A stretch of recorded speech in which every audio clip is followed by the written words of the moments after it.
El Evangelio según San Mateo.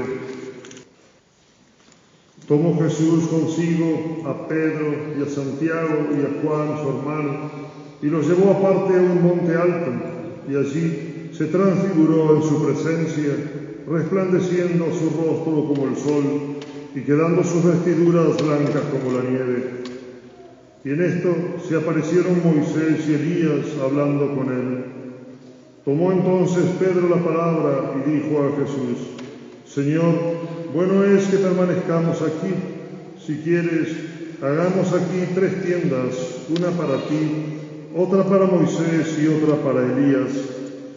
Estaba Pedro aún hablando cuando vino una nube resplandeciente a cubrirlos, y de pronto se oyó una voz desde la nube que decía: Este es mi Hijo muy amado, en quien tengo todas mis complacencias, escuchadle. Y al oír esta voz, los discípulos cayeron sobre su rostro en tierra y tuvieron grande miedo. Mas Jesús se acercó a ellos y los tocó y les dijo: Levantaos y no temáis. Y alzando ellos sus ojos, no vieron a nadie sino solo a Jesús. Y al bajar ellos del monte, les mandó Jesús diciendo: No digáis a nadie lo que habéis visto, hasta que el Hijo del Hombre haya resucitado de entre los muertos. Pueden tomar asiento. La epístola está tomada de la carta del apóstol San Pablo a los tesalonicenses. Hermanos, os rogamos y exhortamos en nuestro Señor Jesucristo, que así como habéis aprendido de nosotros de qué manera habéis de portaros y agradar a Dios, así también sigáis para ir adelantando, porque ya sabéis qué preceptos os he dado en nombre de nuestro Señor Jesucristo. Esta es la voluntad de Dios, a saber, vuestra santificación, que os abstengáis de la fornicación y que sepa cada uno de vosotros que su propio cuerpo es un vaso de santificación y de honor, que no debe entregar a sus pasiones, como hacen los gentiles, que no conocen a Dios, y que nadie oprima ni engañe en nada a su hermano, porque el Señor es vengador de todas estas cosas, como ya antes os lo hemos dicho y protestado, porque no nos llamó Dios a la impureza e inmundicia, sino a la santidad en Jesucristo, Señor nuestro. En nombre del Padre, y del Hijo, y del Espíritu Santo. Amén. Dios te salve María, llena eres de gracia, el Señor es contigo. Bendita tú eres entre todas las mujeres, y bendito es el fruto de tu vientre, Jesús.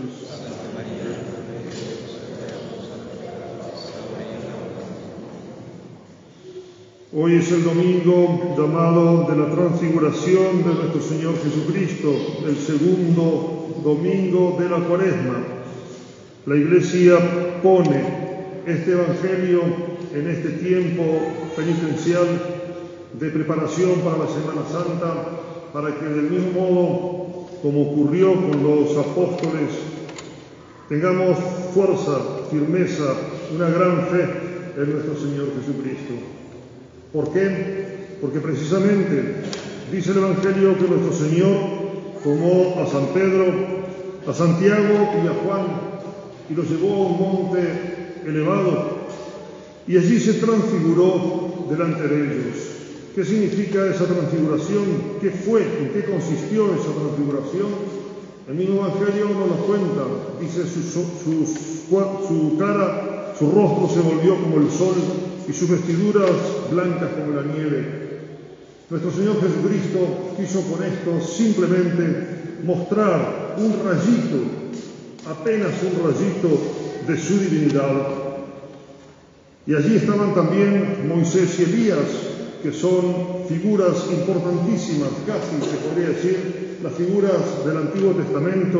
Una representa la ley, el otro representa a los profetas, Moisés y Elías, y estaban hablando con nuestro Señor Jesucristo, y en otro evangelio de los 4 dice de los excesos que iban a ocurrir en Jerusalén en poco tiempo.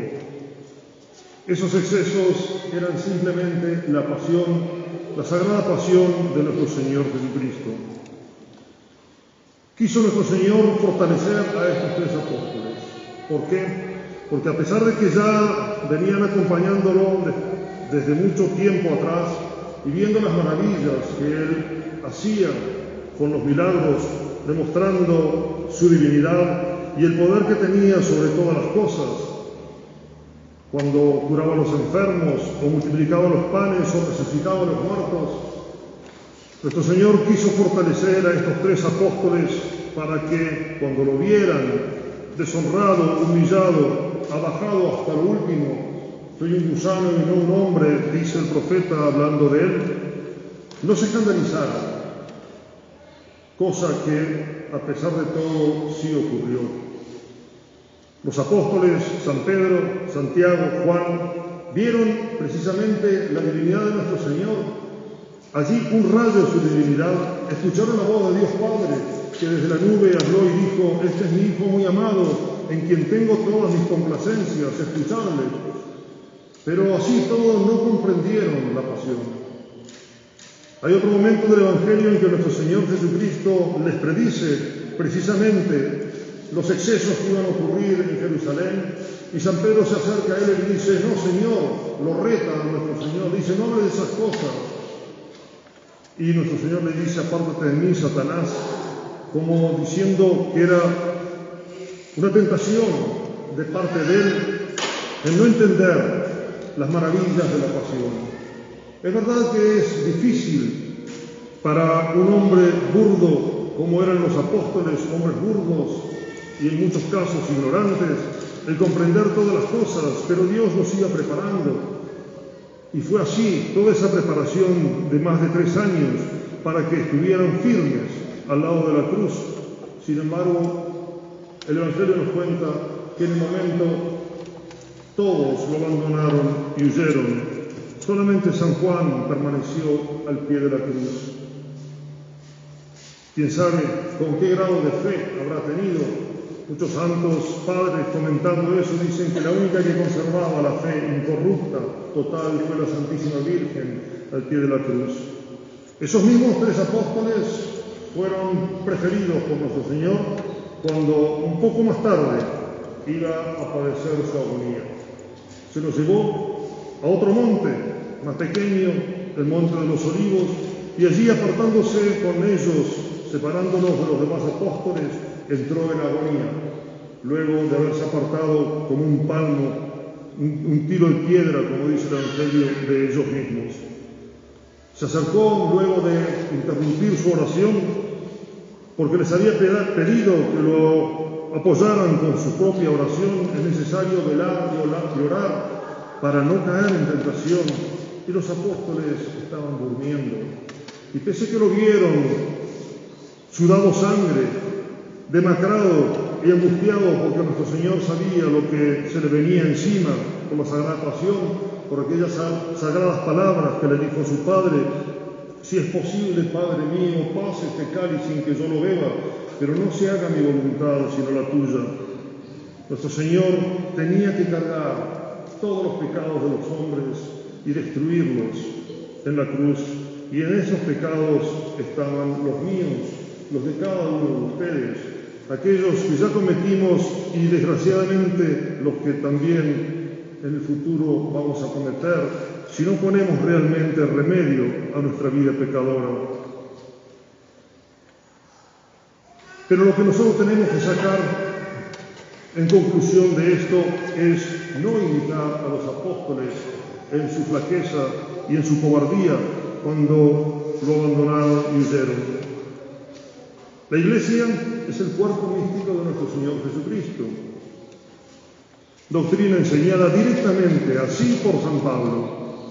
La Iglesia, la cual es la sociedad de los fieles aquí en la tierra, aquellos que están bautizados y que pertenecen a ese cuerpo místico de nuestro Señor Jesucristo, dicen todos los santos que va a pasar el cuerpo místico por los mismos momentos en que pasó la vida de nuestro Señor Jesucristo. Es evidente que si uno estudia la historia de la Iglesia, siempre la Iglesia fue perseguida, fue calumniada,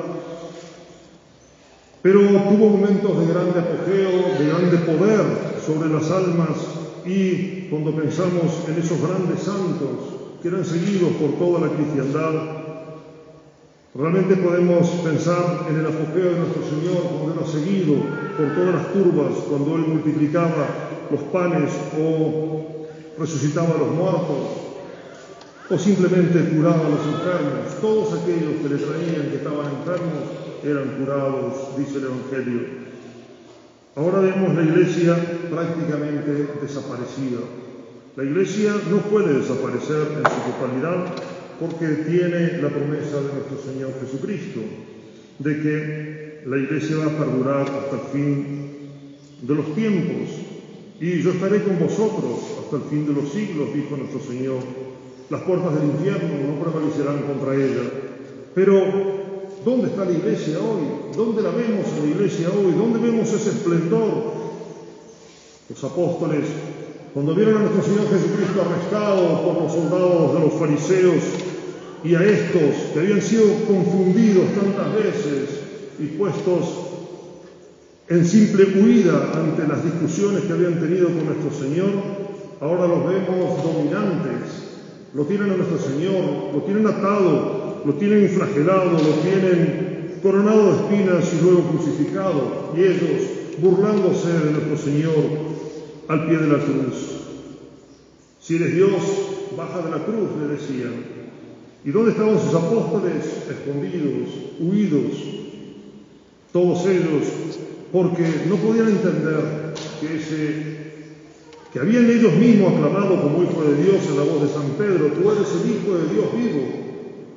Sin embargo, parecía un gusano y no un hombre, escupido, abofeteado, coronado de espinas, hecho un despojo de hombre. Así lo mismo va a pasar con la Iglesia, y quizás estemos en los comienzos de todo ello, en la pasión de nuestro Señor. ¿Qué tenemos que hacer nosotros? ¿Vamos a actuar igual que los apóstoles? No. Es verdad que muchas veces con nuestros actos hemos traicionado a nuestro Señor cuando cometemos un pecado, y eso en definitiva es abandonarle y huir de Él, porque el que peca simplemente hace eso.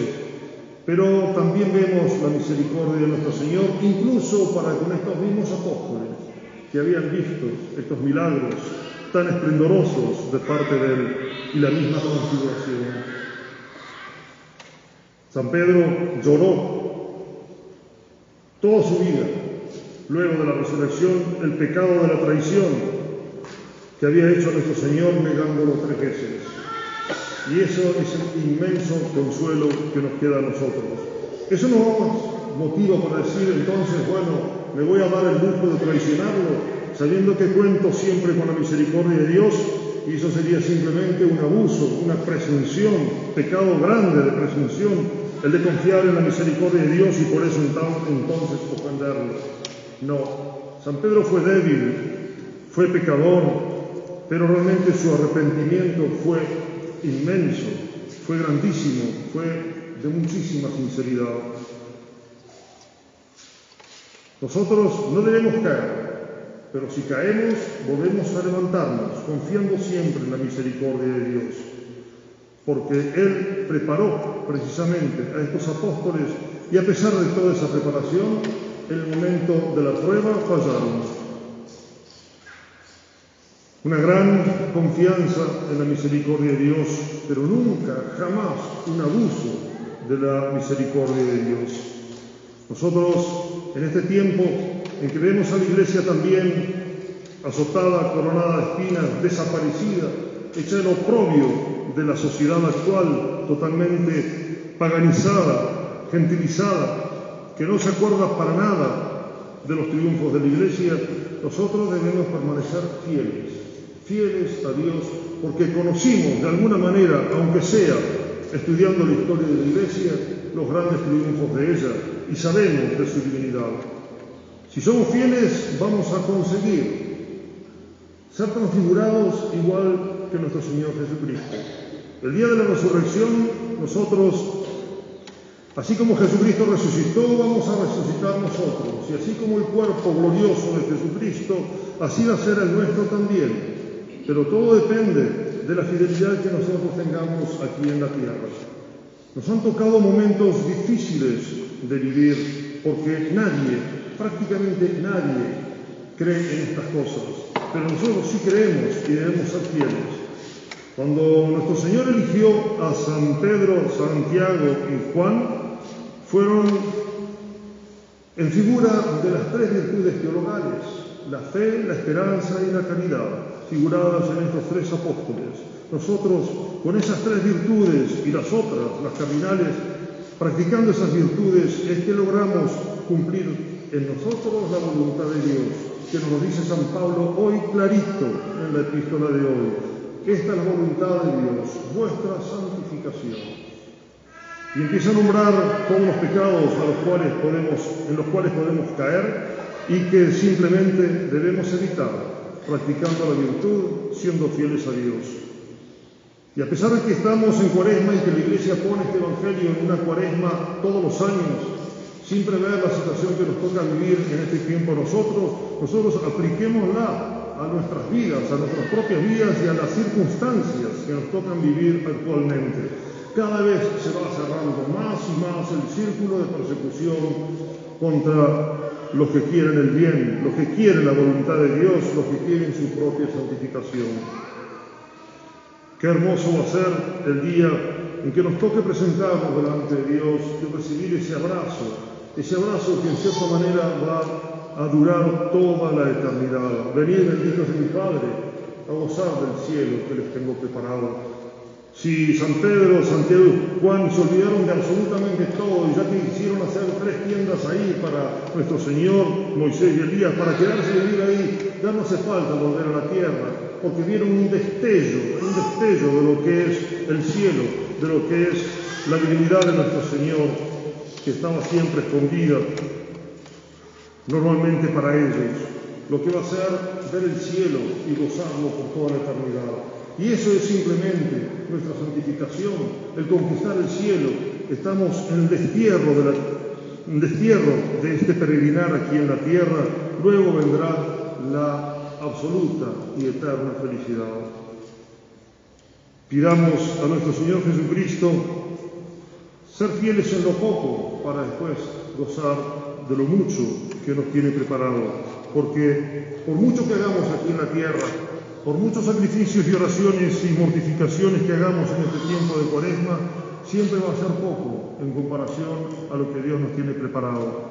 Y siempre pensando en esa misericordia divina que no tuvo ningún problema para bajar aquí en la tierra, hacerse hombre y morir en una cruz para rescatar a cada uno de nosotros, contemplar la pasión y saber que Él sufre. El que sufre es Dios, y Dios sufre por mí, para rescatarme y reconquistarme de haber caído en las garras del demonio. No podemos contemplar, estudiar, meditar estas cosas y permanecer impasibles, permanecer en pecado, por ejemplo, como si nada pasara, sabiendo que si estoy en pecado y en cualquier instante me puedo morir, me condeno para toda la eternidad. Es absurdo, es una locura. Pues esas son las cosas que siempre tenemos que considerar. Pidamos a María Santísima que nos consiga estas gracias desde el cielo para siempre, siempre ser fieles. Hay un cartel, hemos puesto un cartel de un casamiento que se anuncia. La Iglesia manda cuando se hacen casamientos, futuros casamientos, que se hagan las proclamas. Las proclamas es simplemente que desde el sermón o en la cartelera se anuncie un próximo casamiento. Las personas que se casan no son de aquí, porque como no tienen sacerdote en este momento han recurrido a nosotros. Pero Monseñor Moreno nos pidió que, tratando de seguir en lo posible todas las órdenes canónicas, hagamos las proclamas. Las proclamas simplemente se anuncia el matrimonio para que las personas, aunque ustedes no las conozcan, pero estos sermones a veces se ponen en internet también, si conocen algún impedimento, tienen la obligación de hacerlo conocer en privado al sacerdote. Simplemente, en este caso, entiendo yo que es mucho de formalidad, pero no dejamos de cumplir también la letra de la ley. Eso es simplemente para que todos entiendan. Ave María Purísima.